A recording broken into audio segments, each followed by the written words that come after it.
Cool. So yeah, we're going straight into it, and I was actually gonna say, like, I've been following Xion in particularly since like late Smash 4, and he's such a neutral-based player that, of course, it makes so much sense that he would be teaming with Light in terms of like Light being such an explosive player himself. You know, taking NYXL.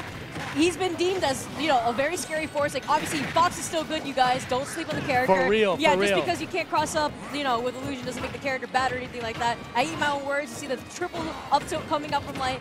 A good amount of pressure. And this is another thing that we've been seeing a lot from Light is his aggression and pressure, especially underneath these platforms, have been absolutely insane. Yeah. Yeah, this is the same Fox as you're so used to saying, but now you can play a little more aggressive, and that's scary because he was already a threat in Smash 4. I was gonna say, oh my goodness, but Cosmos with the follow-up with the up air right close to the blast zone right there, taking out Lightstock relatively early with barely a minute passing on the clock. Yeah. A very powerful move, and being a multi-hit move is a great tool in the arsenal for Inkling. Now, Tweek losing his first stock. I love seeing Tweek playing Wario in doubles, you know? Wario is one of those characters we thought wasn't going to be as good in this game, and we started seeing Wario move. Wario in this game is actually insane, just because of like the kill potential that character has. You know, by actually killing by the ledge at like roughly like 125 to 130%, and we've been seeing Tweek actually catch a lot of these jumps with dash attacks, actually clipping by the ledge and actually killing. Okay, but what game is this? Yeah, for real. He really tried to get that drag down forward air. Now Light still keeping the advantage. Tried to punish and get the up smash there, but Cosmos getting away. Cosmos, I like Cosmos' play right here because Cosmos is playing the spacing role of support, but explosively. So getting in right when he needs to. I was going to say, he was doing, like earlier on when we were watching Cosmos play in the top 8, he was, if anything, more explosive than his teammate, and he was going in extremely high. Oh, I love how he used the invincibility from the platform to get that up smash, catching Cosmos out of his jump right there. And I was going to say, like, Cosmos was doing a really good job at keeping stage control and edge guarding, but now we're seeing a little bit, I would say, more of a passive play than what I was used to seeing. Covering Tweek's landing, you see Tweek trying to mix up with a down air. He has Waff at the ready. He does. And that's scary, too. Maybe we'll find a 2-for-1. Let's hope 2-for-1. And I've been seeing the weak hit of Nair actually. Oh, he just went through it all. He was like, all right, you know what? I know you have to recover horizontally, so I'm going to throw out this hitbox right here. So. If you're able to find a kill at 27%, it's definitely worth it.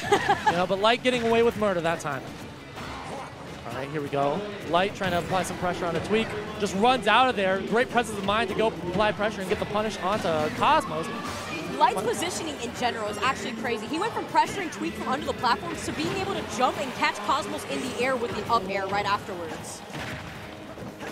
One of the interesting things about this game is I feel like conversions off of throws, like when they're holding each other, not throws, excuse me, grabs, is a little more difficult. You saw a lot of times in Smash 4 people just run up, smash, get some trades, but in this game, it's a little more unique. Yeah, holding on to your opponent, especially when in the grab, would be like the most efficient way to do it. But you know, following up from the balloon knockback could be a little difficult, at least in the early. Oh, he caught him by the ledge. He held onto the ledge a little too much, caught him with the down air. Yeah. But in this game in particular, with the balloon knockback, it can be a little difficult to kind of track your opponent in trying to follow up with out of the grab. Off stage here, those big feet coming up from Inkling. Xion though, is helping his teammate out. Let's get off my man. All right, Cosmos here, ledge trapping. Patient play as well. Xion getting that grab. And oh, Light actually expecting an up throw right there. It actually probably would have been more efficient since I would have taken Cosmos stock guaranteed. And you know, Light having 127%, it's a little bad situation here. He's getting edge guarded by Tweek. Oh, you saw Tweek go very low for that down air right there. He used the bag to elevate him so that way he could get back onto the stage and completely the zoom in on the butt though. I don't think I want to have a zoom in. Like that. I don't think I don't want to zoom in on Wario's butt ever again. Oh no! You're about to get it right here. Let's see it right here. Boom! Oh my gosh, that's the Brawl trailer back in the day. Hitting those squats. Getting Tweek's positioning in that game was really. We were talking about how Cosmos was the aggressor, if anything, in that duo right there. We were seeing something very similar early on, although he played a little bit more of a passive role. And then Tweek continuously crossing up his opponents with either down air or nair, and then being in the right place at the right time, I would say. If anything, the most pivotal moment in that game was around the end when Xion had actually gotten the grab, and instead of doing the up throw, got the forward throw instead. I feel like he only did that because maybe he was scared that if anything, he was going to get punished at that moment, because if he had gotten rid of Cosmos stock early, then, 2v1 versus Tweek, although Tweek had Waft at the ready, it still could have flowed either way. But I just think he was scared of getting punished, which is why he didn't get the up throw in general. He was like, let me have an activated box right here. Burst play is interesting. Burst play can be very powerful. And I think at high level, it's one of the most important things. So to see Cosmos really using that to his advantage in this game is why I think he's been doing so well lately. I feel like that's something that actually carried over from his, when he played Corn. It's a very Corn-esque type of play. He was also very aggressive as a player, like always. So seeing that transpire through his Inkling play, I know he thinks that this character is obviously, within the top 5 echelons of the other characters comparably. See, he gets the roller there. He also, his awareness of percentages as well. Like, knowing when to use roller is very, very important. And you can see he's not just spamming it or whatever. Great punish with the up smash right there. The scoops. Yeah, he just scooped him right up because you saw how it mixed him up on his shield, but he still was able to get the scoop with the up smash. And finding the feet. Vicky, you were talking about these percentages. Percentage awareness is very difficult at doubles. He teched the side. You saw that. He DI'd into the stage to get the tech on purpose. Which is the advantage of this stage, Really love seeing this stage competitively. Sandwiched a little bit. Green team kind of spacing out and doing well for it as well. No punish there. Presence is just so intimidating that after he crossed up Cosmos had actually tried to go for like a defensive option, but Light just caught him with the up smash. And catching another one with up smash. The up smash king, man. That's what his tag's for. King of up smash. King of up smash. Love it. All right, careful. That ink makes you slow on the ground too. So if you get sandwiched by on a 2v1 and you're going slower, it makes your opponent slower. But something that I just thought about right now is the combination of ink on floor and Wario bike. Oh jeez. I wonder if that was actually their intention here, getting the waft right out of the rapid jab. Cute little waveland onto that platform from Tweek. Love seeing the new technology. Okay, cornering Light. Now we'll find something. Light's fine out of shield. Got these up tilts on deck. Yes. And then it's really good. We saw that from Light in Losers Finals as well. Being able to transition between who you're oppressing of your opponents is very, very pivotal. Especially because a lot of the times you won't expect it. We think that you're going after the teammate and they're going to do something a little too aggressive to kind of help out their teammate. Oh, great follow-up with a down air, but it's not going to be enough. He was only at 42%. Could still make it back. We know that Fox's vertical recovery is very, very, it goes pretty far. Low here, yep. Oh my, everyone just gets blown up. I love how he still manages to make it back. I mean, I'm not too sure how this would do for Light, only because, Tweek has another stock. He definitely just tried to go for the purposeful footstool.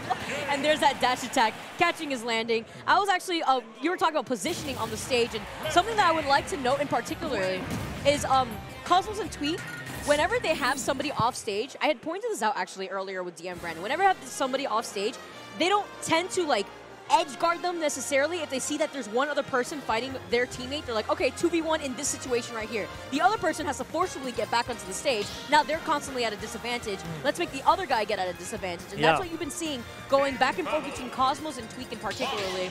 Positioning being something I see Cosmos' play extremely important. That's why you see him lingering off stage with Inkling aerials being so good. I compare them to Diddy-esque aerials. It's kind of what Inkling Fairback kind of remind me of. Interesting character, kind of like a mixture between Fox and Diddy. That's so what I would weird. say. It's so weird, but they managed to make it work. It does. It does. Oh, it really works. And here we go. Game 3, and look at this, a huge lead from Tweek and Cosmos, man. Let's see if we can pull this out. And we're actually seeing also the character switch. Xion going to Cloud here. And this is actually Xion's main in Smash 4 as well. Yeah, and he did a really good job at usually pressuring his opponents with Cloud. You could call it, I guess, oppressive play. He played essentially what Light does in this game, but with Cloud. Yep, and Cloud is still good in doubles. Oh, yeah. Be sure. Actually, hitting both of them there with cross slash. Off the stage here. This is a tough situation. He's able to use that air dodge to get back to the stage now. Yeah, that was a good situation to use that, just because Cosmos is just waiting for him to try to recover up high to try to give him. Oh, Cloud not auto snapping to the ledge, and wow, using the back air right there to take out Tweek. You also saw that the blade beam kind of goes at a downward angle off the ledges here. I love the ledges on the stage. Yeah, the music's way too calm right now for how hype this is moving. Unfortunate team kill there.